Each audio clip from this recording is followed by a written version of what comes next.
ചെന്നാമുക്കയോടെ കഴിച്ചോളൂ. ഈന്തപ്പഴം കഴിക്കണമെങ്കിൽ ചെന്നാമുക്കയോടെ കഴിക്കും. അല്ല, ഇലയാണ് നിങ്ങൾ പോയി അരക്കണം, മിക്സിയിലിട്ട് അടിച്ചോണം, വെള്ളം ഒഴിച്ച്. അങ്ങാടി കട കിട്ടും. വലിയ വിലയൊന്നുമില്ല, 10-15 രൂപയ്ക്ക് കാക്കിലോ കിട്ടും. ചെന്നാമുക്കി ഒരു നുള്ള് 5-6 ഈന്തപ്പഴം ഒരു ദിവസം ഇച്ചിരി കുറച്ച് അരിച്ചു നോക്കുക. അപ്പൊ നല്ലോണം പോയില്ലെങ്കിൽ പിറ്റരിച്ചുകൂടെ ഇട്ട് കൊടുക്കുക. ഇതിനകത്തൊന്നും സംഭവിക്കാൻ പോകുന്നില്ല. അതാണ് ഞാൻ ഈ പറയുന്നതെല്ലാം ആര് കഴിച്ചെന്ന് വിചാരിച്ചാലും ഒന്നും കുഴപ്പം. അതാണ് ഏറ്റവും വലിയ ഗുണം. കിടക്കാൻ നേരം കഴിച്ചോണ്ട് അങ്ങോട്ട് കിടക്കാം, ശരിക്കും പൊക്കോളും. അപ്പൊ ശോധന ശരിയായി. അപ്പൊ ചൊറിച്ചിലിന്റെ കാര്യത്തിനകത്ത് നിങ്ങൾ എന്നെ ഒന്ന് വിളിക്കും, ഇല്ലേ? എന്നെ വിളിച്ചോളൂല്ലോ. ചൊറിച്ചിലാണെങ്കിൽ എന്നെ വിളിച്ചോളൂ. ഈ കണ്ണിന്റെ പോള ചൊറിയുന്നില്ലേ, അത് ഇതുമായിട്ട് ബന്ധമുള്ളതാണ്. ഈ വെറുതെ ഇരിക്കുന്നവർ ഇങ്ങനെ ചൊറിഞ്ഞുകൊണ്ടിരിക്കുന്ന ആൾക്കാരുണ്ട്, അത് ഈ ഇതുമായിട്ട് ബന്ധമാണ്. തലയിൽ പൊറ്റ, കണ്ണിന്റെ ഇവിടെ ഇങ്ങനെ കറുത്ത പാട്, ഈ ഇടുക്കിന് നല്ല കട്ടി തൊലി, അവിടെ ചൊറിച്ചില്, ഇതെല്ലാം രക്തദൂഷ്യമായിട്ട് ബന്ധപ്പെട്ട് കിടക്കാണ്. ഇതെല്ലാം ഉള്ളിലാണ് പ്രശ്നം. ഇതൊന്ന് നിങ്ങൾ ദയവ് ചെയ്ത് ക്രീം പുരട്ടി ഒന്നും അമുക്കി കളയരുത്, പുറത്ത് ചാടിച്ച് തന്നെ കളയാം. മനസ്സിലായി? പിന്നെ ഒരു ടൈപ്പ് ഉണ്ട്, പുറം മൊത്തം ഇങ്ങനെ ചുമന്ന് തടിക്കുന്ന റൗണ്ട് ചൊറിച്ചിലുണ്ട്. കണ്ടിട്ടുണ്ടോ? അതിന് 90% ആൾക്കാർക്കും ആ ചൊറിച്ചില് കൃമിയായിട്ടാണ് ബന്ധപ്പെട്ട് കിടക്കുന്നത്. അവർ പോയി ടെസ്റ്റ് ചെയ്യുക. വര, കൃമി, കൊക്കോപ്പുഴു, ഇങ്ങനെയുള്ള 4 ടൈപ്പ് കൃമികളെയും പോയി ചെക്ക് ചെയ്യുക. അതുണ്ടെങ്കിൽ അത് ആദ്യം മാറ്റിയിട്ട് വേണം ഇതിന് വേണ്ടിയിട്ടുള്ള മരുന്നുകൾ. കൃമിക്ക്, കുട്ടികൾക്ക് കൃമി ഉണ്ടായാൽ വെറും തുമ്പമായി, തുമ്പയുടെ ഇല അരച്ചങ്ങോട്ട് കൊടുത്തു കഴിഞ്ഞാൽ, ഒരു ഉരുള അങ്ങോട്ട് അരച്ച് കൊടുത്തു കഴിഞ്ഞാൽ, ഒരു എങ്ങനെയെങ്കിലും വിഴുങ്ങാൻ കൊടുക്കുക. വിഴുങ്ങാൻ കൊടുക്കുക. കൊടുത്തു കഴിഞ്ഞാൽ പെട്ടെന്ന് പോകും കൃമി. തുമ്പ മാത്രം മതി. ഒരു 3-4 ദിവസം അടുപ്പിച്ചു കൊടുത്തത്. എത്ര വയസ്സുള്ളതാ? 3 വയസ്സാകുമ്പോൾ കുറച്ച് മതി. എന്തോ കൃമിയുടെ പിന്നെ അതിന്റെ വായില്, നാക്കയില് പൂപ്പലുണ്ടെന്ന് നോക്കിയേ, നാക്ക് വെളുത്തിരിക്കുകയെന്ന് നോക്കിയേ. അങ്ങനെ ഉണ്ടെങ്കിൽ ഈ ചന്തി ചുമന്നിരിക്കും, മലദ്വാരത്തിന്റെ അവിടെ ചുമന്നിരിക്കുകയാണെന്ന് നോക്കിയേ. അങ്ങനെയാണെന്നുണ്ടെങ്കിൽ അക്കാരെ എന്ന് പറഞ്ഞ അസുഖമാണത്, കുടൽ കരപ്പനാണത്. അങ്ങനെയാണെങ്കിൽ കരിക്കേഷാൻ തന്നെയാണ് അവിടെ വേണ്ടത്. അപ്പൊ അത് അതിന്റെ ഡീറ്റെയിൽസ് തന്നെ പറഞ്ഞെങ്കിലേ എനിക്ക് പറയാൻ.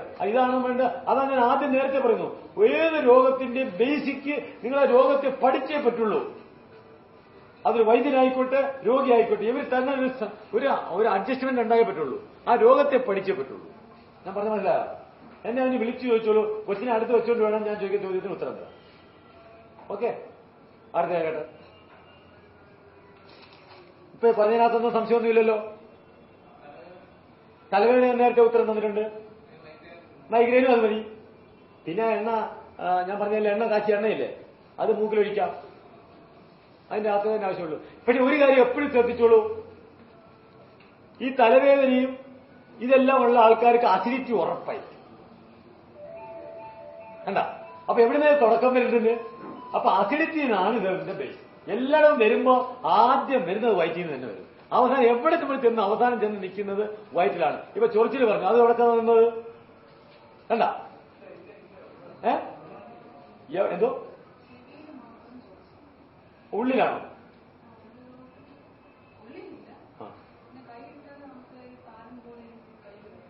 അതെ അതെ അതെ, അത് ഞാൻ പറഞ്ഞുതരാം. അതും ഈ തലയിൽ താരനുണ്ടോ? ഉണ്ട്. തലയിൽ താരനുണ്ടെങ്കിൽ എന്നാ തലയിൽ താരനുണ്ടോ?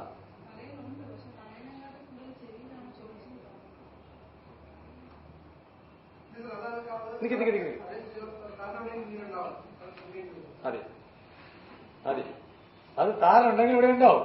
അത് രക്തദൂഷ്യമായിട്ടാണ് അത് ബന്ധപ്പെട്ട് കിടക്കണേ. അത് ഫംഗസ് അല്ല. അവിടെയാണ് ഞങ്ങൾ വന്ന പോക്ക്. അതിന് നിങ്ങൾ കാര്യം ചെയ്ത് നോക്കുക. കുടുക്കിട്ടാട്ടി എന്ന് പറഞ്ഞൊരു സാധനമുണ്ട്, അന്നെനിക്ക് കുടുക്കിട്ടാട്ടി അല്ലെങ്കിൽ കുപ്പേ കുഞ്ഞെന്ന് പറയും. കേട്ടിട്ടുണ്ടോ? കുപ്പേ കുഞ്ഞ്, അല്ലെങ്കിൽ അതിന്റെ വേറൊരു പേര്, ചെല്ലപ്പേരാണ് കുടുക്കിട്ടാട്ടി. അത് റബ്ബർ കാട് കണക്ക് നിൽക്കുക, ഇങ്ങനെ തൂക്കിക്കൊണ്ടു കാറ്റ് വരുമ്പോൾ ഇങ്ങനെ ആടും. അതിനാണ് കുടുക്കിട്ടാട്ടി എന്ന് പറയുന്നത്. കുപ്പേ കുഞ്ഞ്. അത് മൂത്രത്തിൽ കല്ലിന് ഞങ്ങൾ കൊടുക്കുന്ന എത്ര കിഡ്നി സ്റ്റോൺ വലുതായാലും ശരി ഈ കുപ്പയെ കുഞ്ഞു കൊടുത്തേച്ചാൽ കല്ലുരിക്കാതല്ല, കല്ലുരിക്ക് വരെ അതിന് മധുരപ്പച്ചന് കൊടുക്കണം. അതല്ല വാങ്ങാൻ കിട്ടുന്നില്ല, ഇതെല്ലാം പറിച്ചെടുക്കുന്ന സാധനങ്ങളാണ്. നിങ്ങൾ ഒരു കാര്യം പറയാം, ഇപ്പൊ നിങ്ങൾ ഒരു കാര്യം ആയുർവേദത്തിൽ കിട്ടുന്ന ഒരൊറ്റ മരുന്നിനും ഗുണമില്ല. ഇവരെല്ലാം പോയിട്ട് ഉണക്കി കൊണ്ടുവന്ന് നാശകോശാലമാക്കി വെച്ചിരിക്കുക. പറിച്ചെടുത്താൽ മാത്രം എന്നാലേ ആയുർവേദമുള്ളൂ. അല്ലാതെ നമ്മുടെ ഇഷ്ടത്തിന് നിങ്ങൾ ഈ ചോദിക്കുന്ന ചോദ്യങ്ങളെല്ലാം, നിങ്ങൾ ഈ ചോദിക്കുന്ന ഓരോ ചോദ്യങ്ങളും ഈ കമ്പനിക്കാരനെ നന്നാക്കാനുള്ളതാണ്. ഒരു കുഴപ്പമില്ല, അതിനൊക്കെ നമ്മുടെ നാട്ടിൽ വൈദ്യന്മാരുണ്ട്. അതിനകത്ത് ഇവിടെ വൈദ്യന്മാരില്ലാത്തൊരു കാര്യമില്ല. പ്രത്യേക ഇഷ്ടംപോലെയുണ്ട് സാർ. അങ്ങനല്ല, അത് അരച്ച് നമ്മൾ ഇത്രയും കഴിക്കാമെങ്കിൽ നമ്മുടെ മൂത്തത്തിൽ കല്ലു. ഏതാ കിഡ്നി സ്റ്റോൺ, ബ്ലാഡർ സ്റ്റോണെ പോത്തോളൂ, കല്ലിരിക്കുള്ളൂ. തലയിൽ താരന അതിന്റെ അല്ല കേട്ടോ. അതൊന്നും എഴുതിക്കൊണ്ട അത് ഇടിച്ചു പിഴിഞ്ഞ നീര് ആ ചെവി ഇങ്ങനെ തൂത്ത് കൊടുത്താൽ ഫംഗസോ താരനോ ആണെങ്കിൽ അതങ്ങ് പോകും.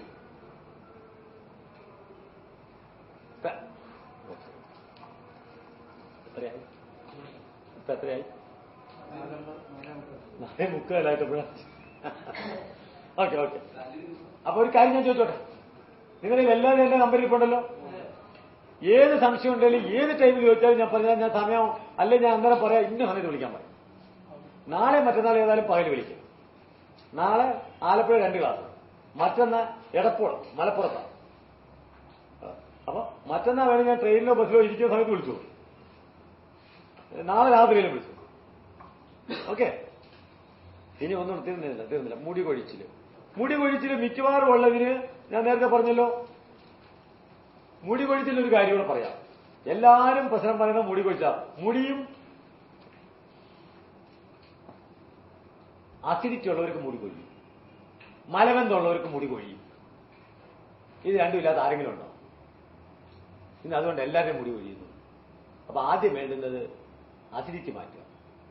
അസിഡിറ്റി മാറ്റി മലബന്ധവും മാറ്റി എടുക്കാമെന്നുണ്ടെങ്കിൽ ഒരുമാതിരിപ്പെട്ട മുടി കൊഴിച്ചിലൊക്കെ പോകും. പിന്നെ താരൻ നമ്മൾ നേരെ കാര്യവും പറഞ്ഞു. അല്ല, നിങ്ങൾ ഇതിനകത്തൂടെ കൊണ്ടുവന്ന് ഹേമമാലിനിയുടെ രാത്രി കഴിച്ചെന്നും പരട്ടിയാലൊന്നും നമ്മുടെ തലമുടിക്കകത്തുന്ന മുടിയൊന്നും ഉണ്ടാവില്ല. കാരണം നമ്മുടെ ഈ സ്കിന്നിനകത്ത് 4ാമത്തെ ഡെർമസിലാണ് മുടിക്ക് ജീവനുണ്ടോ? മുടിക്ക് ജീവനുണ്ടോ? പിന്നെന്താ ഈ വടിച്ചിട്ട് പോകാത്ത?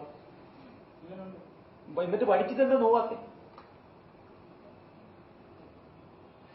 മുടി വടിച്ചപ്പോ നോവുന്നില്ലല്ലോ. തലയോട്ടിയുടെ പുറത്ത് ജീവനില്ല, തലയൊട്ടിക്ക് അകത്താണ് ജീവൻ. 4ാമത്തെ ഡെർമിസില് രോമകൂപത്തിന്റെ അടിയിൽ മാത്രമേ ഉള്ളൂ ജീവൻ. അപ്പൊ അവിടെയാണ് നമുക്ക് സാധനം കൊടുക്കേണ്ടത്, അല്ലാതെ മേലിലല്ല. കണ്ട, 4ാമത്തെ ഡെർമിസിൽ 3ാമത്തെ ഡെർമിസിലാണ് സ്നേഹഗ്രന്ഥി ഇരിക്കുന്നത്. വലിച്ച വേദന വരും, പക്ഷെ വടിച്ച വേദന വരികയില്ല. അതിന്റെ അർത്ഥം അതാണ് ഞാൻ പറഞ്ഞതിന്റെ അർത്ഥം. വടിച്ച വേദന വരികയില്ല, പക്ഷെ വലിച്ച വേദന വരും. അതിന്റെ അർത്ഥം എവിടെയാ? ജീവനുള്ളിടത്തേ വേദന ഉണ്ടാവുള്ളൂ. ജീവനുണ്ടെങ്കിൽ രക്തം എവിടെ